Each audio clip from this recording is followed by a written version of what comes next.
All set. Good afternoon, good morning, good evening, wherever you may be watching us today. So this is the segment titled "It's Time," the transforming international non-governmental NGOs, non-governmental organizations models for equity to shift global sexual reproductive health and rights program. My name is Akoro. I am French Nigerian and I'm your host today. With me today are five stakeholders representing international organizations, national organizations, donors, and working in the SRHR field. Today, I'm with Traci. Traci is the president and CEO of EngenderHealth with Sekai, who is the vice president for programs of the same organization. This is an organization that works to advance gender equality across the world through sexual and reproductive health and rights programs. And I have Rouzeh Eghtessadi, who is the executive director of SAfAIDS, working to advance sexual and reproductive health and rights, gender equality, social inclusion, and resilience in Southern Africa region. And Innocent is with me. He works in Tanzania with Young and Alive Initiative. They work to promote adolescent and young people's sexual and reproductive health and rights. And I have Janet with me on this set. She is the program officer co-leading the global reproductive equity funding strategy with the William and Flora Hewlett Foundation. Welcome, you all. Anyway, Traci, I have the first question for you. So why time and why now? So several international NGO CEOs, all working in sexual and reproductive health and rights, had all been working in our own minds and in our own organizations to learn from our history, reflect on our present, and decide where we need to go, how we need to engage in the future to be just and equitable partners and contributors to the field of global sexual and reproductive health and rights. But we realized that thinking about it ourselves wasn't enough. We needed to work together. And that thinking about it together wasn't enough. We needed to work with all the other stakeholders in our ecosystem, to work with national organizations, local organizations, movements, governments, donors, to co-design how we engage. We recognize that we can't just make our own decisions in a vacuum because we don't work and live in a vacuum. But we also didn't want to wait. It's time because we want to be part of this decision.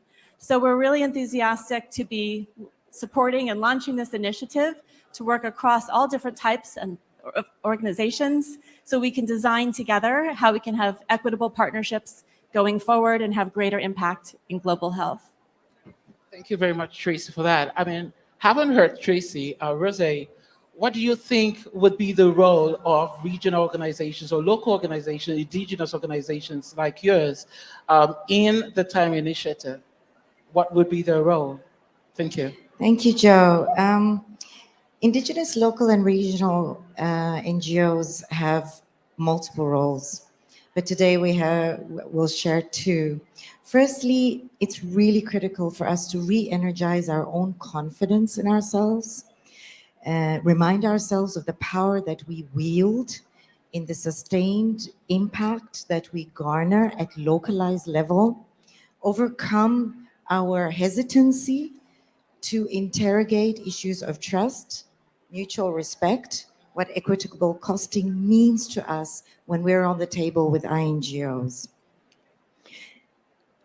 As we're on that table and engaging with partnership formulations with INGOs and the ecosystem, we'd like to recommend that 5 Ds be considered. Diversification. Local NGOs are not one size fits all, and our unique needs need to be asserted by ourselves. Secondly, documenting purposefully, sharing and learning what works and what doesn't, routinely generated by us. Thirdly, decolonizing. And what does that mean to us as as local NGOs, as much as we assert it to INGOs that they need to decolonize, but what does it mean for us in terms of the other issues that we deal with, like feminisms, racial and gender justice, and so forth?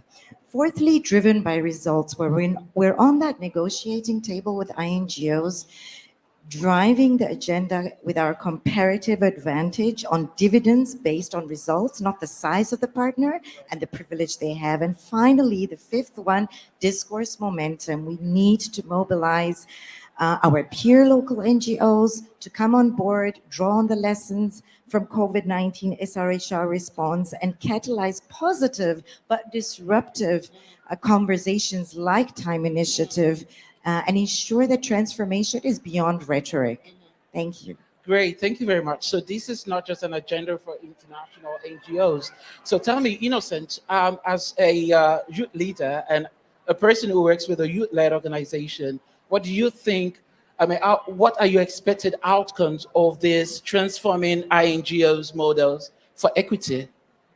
Thank you so much, Joseph, for that question. So I think as anyone who has read about the time transforming INGOs operation models for equity, we all expect to see three things. We all expect to see resilience, accountable, and equitable systems at the end, so as we deliver equity.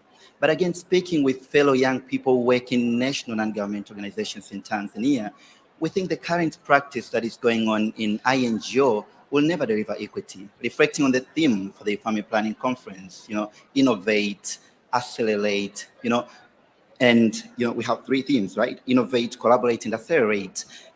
With the current INGO models, we'll never deliver this theme with equity. The current practice that came on include, ignoring our capacities, our knowledge, and our experiences within local-led youth-led organization, forcing us to implement without involving us in designing and planning of the programs, giving us minor resources for the assumption that we can't handle, we don't have the capabilities and capacity to handle resources, and sending new people to our communities with the name senior technical expertise without involving us. Right. They don't like that. No one likes that in our context. So if we will be able to listen, if you'll be able to listen us and do the opposite of all these mentioned, I think we'll be able to innovate, to collaborate, and accelerate family planning for universal health coverage with equity. Thank you. Thank you very much, Innocent. Sekai, so you work for EngenderHealth, an international NGO, and your organization is one of those championing the Time Initiative. Why do you think other international NGOs should join you in that struggle? Thank you.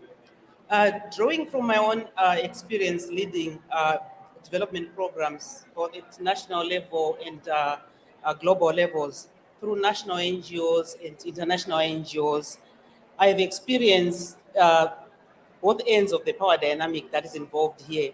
Our opportunities are shaped by the donor community that supports the work that we do, but they're also shaped by the host governments that we support. And here's why it is important to understand that relationship and for international NGOs to be involved in transforming models for equity through the Time Initiative. First and foremost, it is the right thing to do. Our collective global experience and is informed by our deep technical leadership as international NGOs. We have a good opportunity to steer and influence the enduring strategic direction for the family planning community, inspire thought leadership, given our deep experience in the global development. And our key stakeholders, as you heard from Innocent, are ready to work with us in doing just that. The needs and operating models and the context are varied and diverse, calling for multiple models of equity. There's no one size fits all. There's value in self-regulation.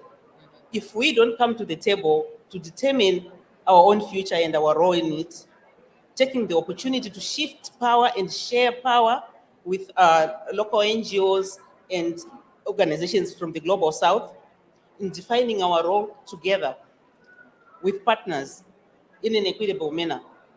If we don't do that, and if we're not comfortable sharing power, yet we claim to be strengthening capacity and forming organizations and driving them in the direction of development that we all claim to do, if we are not prepared to share this power with our own proteges, then we have to question ourselves and ask ourselves, how sincere are we in all the work that we are doing?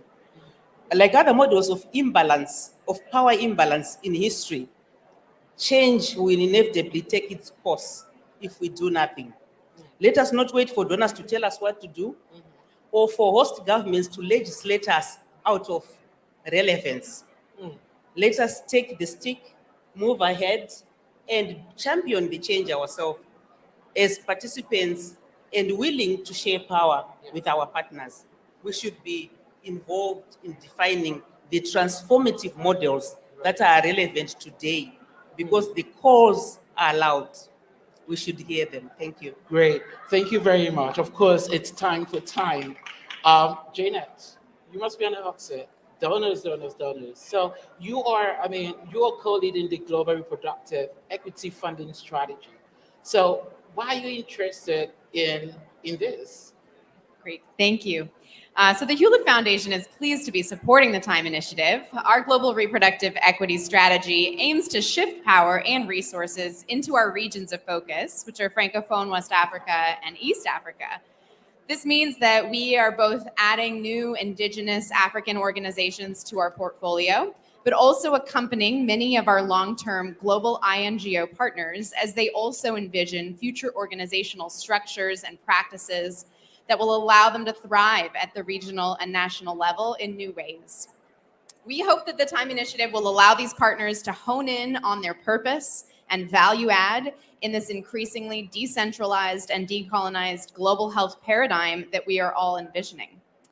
The Time Initiative creates a space for leaders of global INGOs to learn together with others so that this important evolution in our field is done thoughtfully, inclusively, and with an eye towards justice. It's been a pleasure to support this work, and I look forward to continuing the conversation. Incredible. Thank you very much, Janet. So thank you all for the responses. And I think that, so our audience already have some information about the Time Initiative. This conversation is not going to end here. It's going to continue, of course, at this conference and even beyond. But since you're at this conference today, we have a side event between 7 p.m. and 9 p.m. Where we're going to further this conversation and also hear from, stakeholders what Time Initiative should be in the next phase, meaning from next year. For those who are not here with us in Pattaya, you can join us in the webinar that we're organizing towards the end of the year, end of this month. So we've got webinars in English and French. The English version of the webinar is happening on November 29th, and the French one is happening on the 30th of November. So I welcome you all to register through the website. It's www.engenderhealth.org/time-for-SRHR.